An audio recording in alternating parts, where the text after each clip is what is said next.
Assalamualaikum warahmatullahi wabarakatuh. Lulus SMA, gue gagal masuk perguruan tinggi negeri. Dan akhirnya gue kerja jadi tukang laundry. Ini true story, jangan kalian anggap sepele tukang laundry. Karena tukang laundry itu bagian dari profesi. Gue dapetin profesi ini melalui proses. Awalnya gue tetap diwawancara, tetap interview gitu kan. Gue masuk ke ruangan si bos gitu kan. Selamat pagi Pak. Ya pagi, silakan duduk di kursi Pak. Ya di kursi lah, masa di samping Pak Kusir. Siapa nama kamu? Fajar Nugra Pak. Oke Fajar, sebelumnya sudah pernah nyuci apa saja? Saya sudah pernah nyuci baju, nyuci celana, tapi yang saya belum pernah itu nyuci otak Pak. Karena kata terorisnya saya nggak ada otaknya Pak. Bercanda kamu, justru teroris yang nggak ada otaknya. Gua pikir nyetrika itu gampang, ternyata susah. Seriusan susah banget, apalagi kalau nyetrika kardigan cewek tuh. Susah banget rapihnya. Gua setrika masih kusut. Gua setrika masih aja kusut. Gua kesel gua acak-acak. Malah rapi. Dan nyetrika itu ada ini ya, nyetrika yang baik itu ada tekniknya. Jadi kita tuh harus ngikutin jalur jahitannya. Tapi hati-hati, nggak semua pakaian bisa disetrika. Contohnya pakaian dalam. Karena tipis. Cuman waktu itu karena gua baru kali ya. Gua nggak tahu, gua setrika pakaian dalam wanita. Yang bagian atas. Gua ikutin jalurnya. Gue setrika, gitu kan.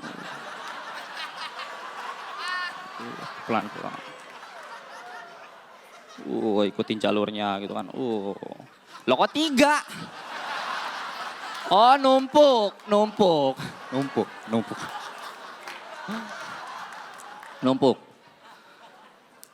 Di laundry gua itu ada peraturan. Jadi setiap benda apapun yang kita temukan di kantong pelanggan wajib dikembalikan, entah itu uang, struk belanja, tiket bioskop, kacamata 3D, bangku penonton, apapun itu wajib dikembalikan. Karena itu adalah servis dari perusahaan.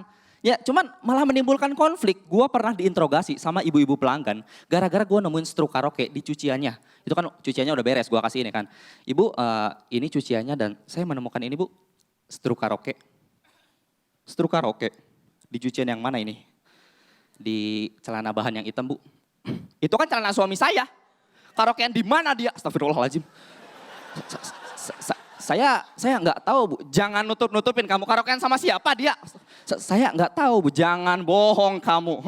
Nyanyi lagu apa dia? Nyanyi lagu apa? Selimut tetangga kali Bu. Jangan sembarangan. Jangan sembarangan kamu selimut tetangga. Tetangga saya Pak RT. Setahu saya Pak RT nggak bisa nyanyi, tapi joget jago. Pantesan duit bulangan kurang, taunya nyawer Pak RT. Gak enak, jadi tukang laundry itu gak enak, ditambah lagi. Gua kan pending kuliah ya, makin aja gak enak. Gua minder, gua malu ya kan. Apalagi kalau misalkan ini tuh, gua main ke rumah cewek gua dan ditanya-tanya sama bokapnya. Fajar, kuliah di mana kamu? Aduh, gimana? Bohong aja. Saya kuliah di UI Om. Oh UI. Ambil apa? Ambil wudhu Om. Berdoa sama yang gua minder. Apalagi kalau reunian sama teman-teman SMA. Pasti mereka tuh pada sombong. Ada yang bilang masuk UI, masuk UGM. Terus gua ditanya, Fajar masuk mana? Sorry ya, gua masuk TV.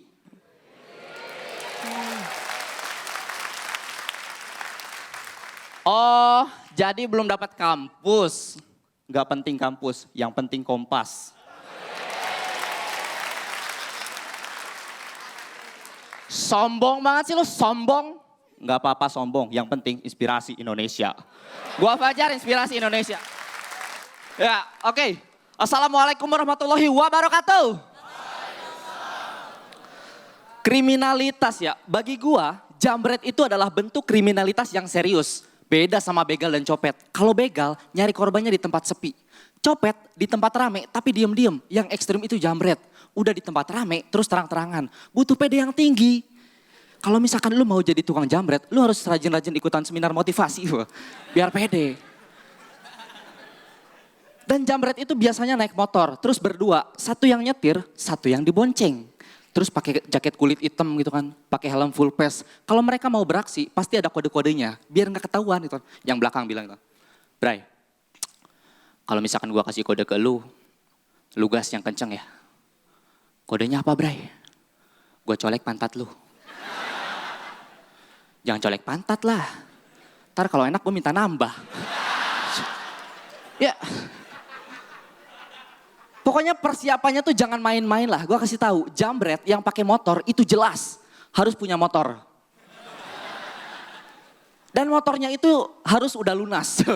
Karena kalau misalkan masih nunggak, mungkin lu bakalan lolos dari kejaran massa. Tapi nggak akan lolos dari kejaran debt collector. Lagi ngejambret, ngomong, aduh Pak Edi lagi. Kalau Pak Edi nanyain bilang gua nggak ada, gua ngumpet bawa motor. Dan gini loh, kalau motor lu dipakai jambret, kondisinya harus talk chair. Lo bayangin kalau misalkan lagi ngejambret, baru 100 meter udah mogok. Pasti ditangkap polisi gitu kan. Kamu ikut saya ke kantor polisi? Iya Pak, tapi motor saya gimana? Biar saya yang nyetut. Bapak kan naik mobil. Saya bisa nyetut pakai mobil, buka pintu ini.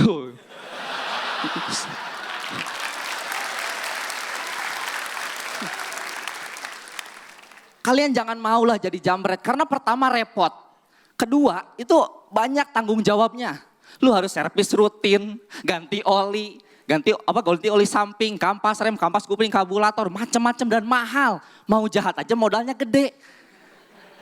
Resikonya juga gede, lagi ibu-ibu lagi jalan gitu kan, dijambret tasnya. Set, tasmu kena.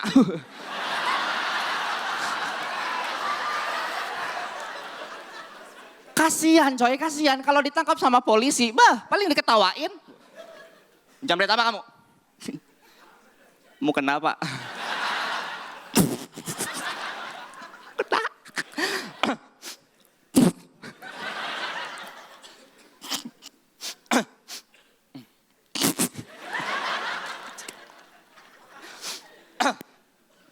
Kamu ngejambret? Butuh uang apa butuh mas kawin? Servis motor abis gope, dapatnya cuma mukena, jatuhnya lu tekor, tau nggak? Dijual nggak bisa, dipakai sholat barang haram.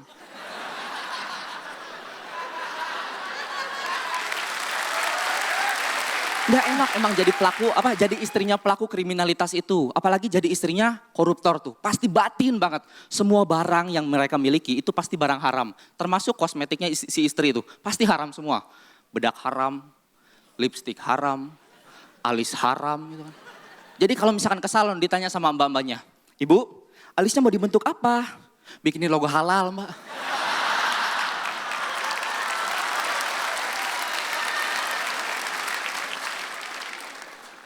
Gua yakin keluarga koruptor itu pasti malu, terutama istrinya. Pasti dia tuh nutupin, gua yakin. Karena nggak mungkin kalau misalkan ada istri koruptor, dia tuh bangga sama suaminya yang korupsi.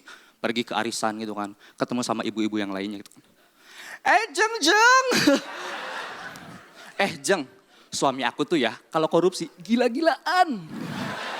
Nih lihat nih cincin aku baru dikasih lihat, keren kan, Century. Tuh anting aku, hambalang. Bentuknya aja udah kayak Wisma Atlet tuh.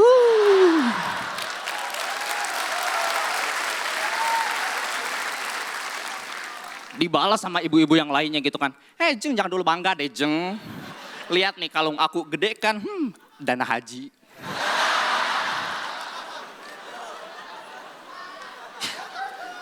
Tapi sekarang itu udah ada KPK. Mereka memberantas korupsi dengan cara menyita sesuatu dari hasil korupsi. Contoh, dana hasil korupsi dipakai buat renovasi rumah, itu rumahnya yang disita.